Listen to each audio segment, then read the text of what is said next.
The United States just started a war. Not a skirmish, not an airstrike, a full-scale war against Iran. 900 missiles, 12 hours, one night. But here's what nobody is telling you. 3 days before the bombs fell, Iran and America were sitting at a table in Oman, talking peace. A deal was close. Iran's foreign minister said so publicly. Then a phone call changed everything. And on Saturday, February 28th, 2026, the bombs fell. The Monday meeting never happened. This is the full story. Everything that led to this war. Everything happening right now. And the question nobody wants to answer. What comes after? To understand February 28th, you have to go back 73 years. You don't know this story. Almost nobody does. Iran had oil, enormous oil, and a prime minister named Mohammad Mossadegh who said a very simple thing. Iran's oil belongs to Iran. The British disagreed. The CIA disagreed. So they ran a coup, removed a democratically elected leader, put their own puppet in charge. Google Operation Ajax. You'll understand everything. From that moment, Iran never trusted the West again, and the West never stopped trying to control Iran. Think about it. Every time Iran got too independent, the West pushed back. Every time Iran said no, they paid for it. Fast forward to 2025. Iranians take to the streets. The largest protest since the Islamic Revolution. People furious at corruption, furious at poverty, furious at 47 years of theocratic rule. The regime's response? They killed thousands of protesters. Thousands. In the streets. On camera. Trump watched this. And then Trump threatened. February 2026. 3 rounds of nuclear talks in Muscat, Oman. February 6th. Then again. Then a third time.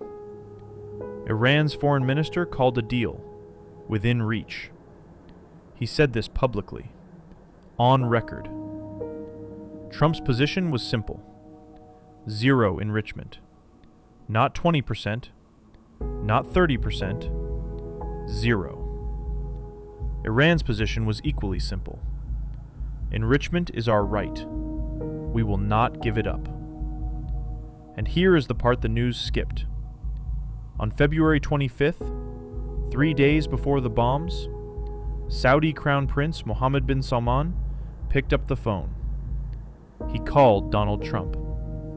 He told him Iran had to be stopped, that this military window would not come again, that the region could not wait any longer.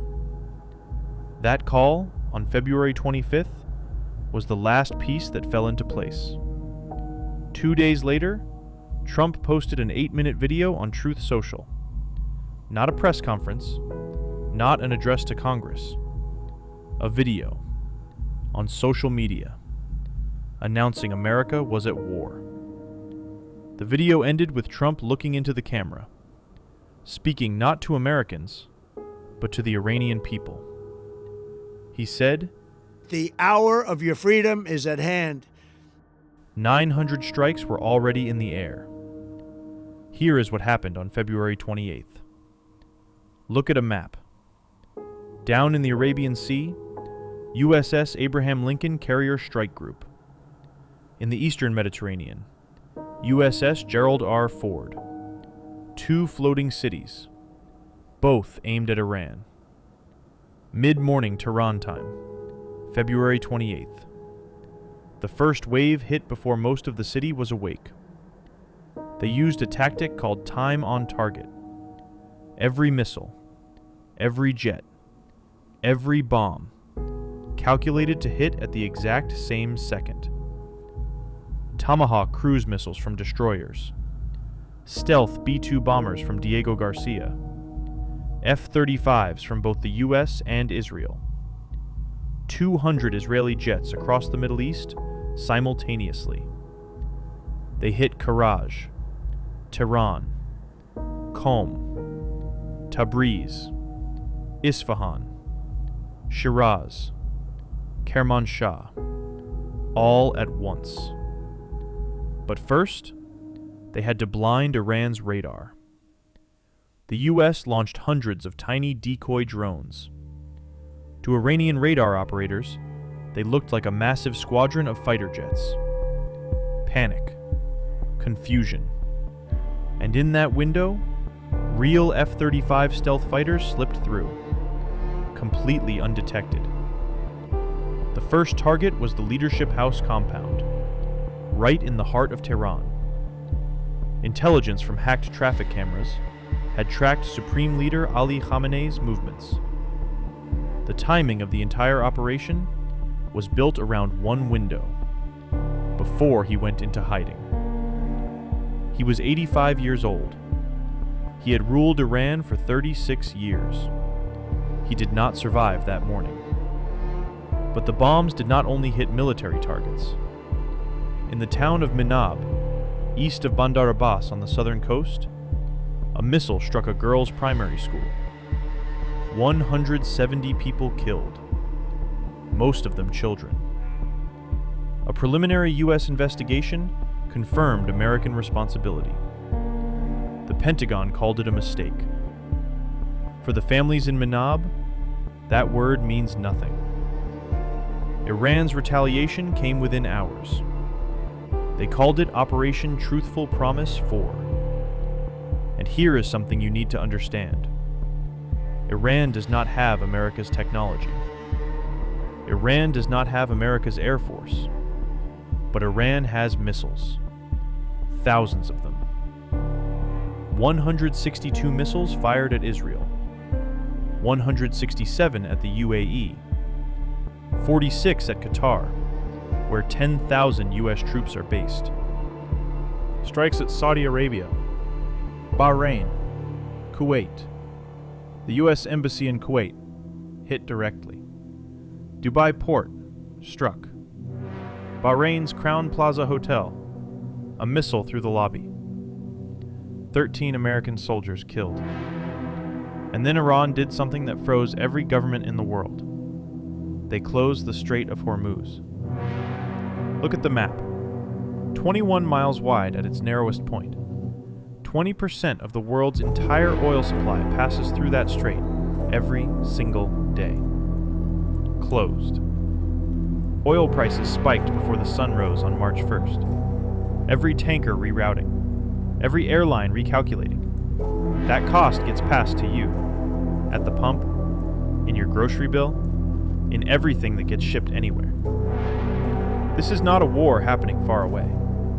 It is already affecting your life, right now, today. And most people have no idea. Today is day 18. Let me give you the scoreboard. By day 12, U.S. forces had struck over 6,000 targets inside Iran. Iran's ballistic missile launch rate?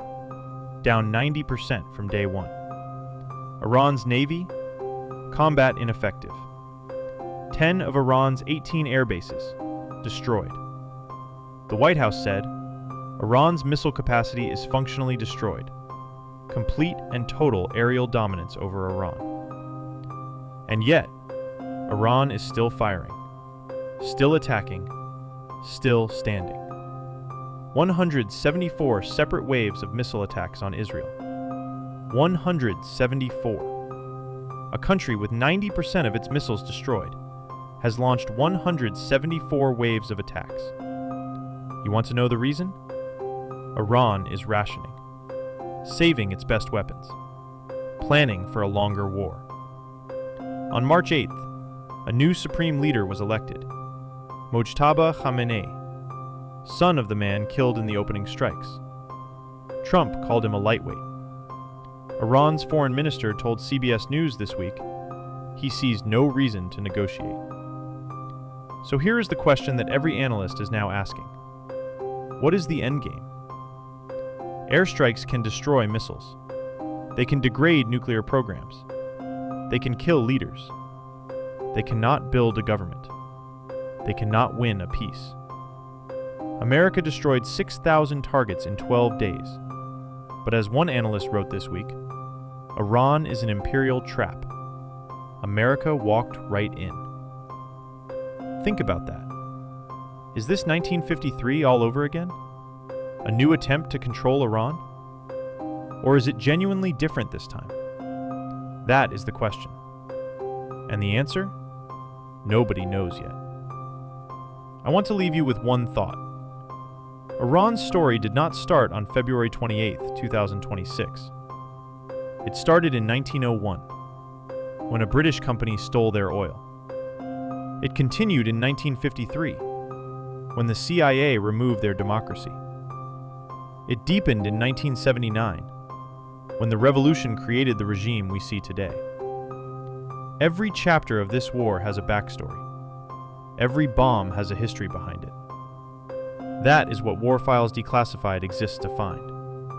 Not the headlines. The history underneath the headlines. Day 18. 2,300 dead. No ceasefire. No endgame. The story is still being written. If you want to understand what comes next, subscribe. New video every Tuesday. Next week, how Iran is still firing after losing 90% of its missiles. The rationing strategy. The hidden arsenal. What the Pentagon isn't saying. See you Tuesday.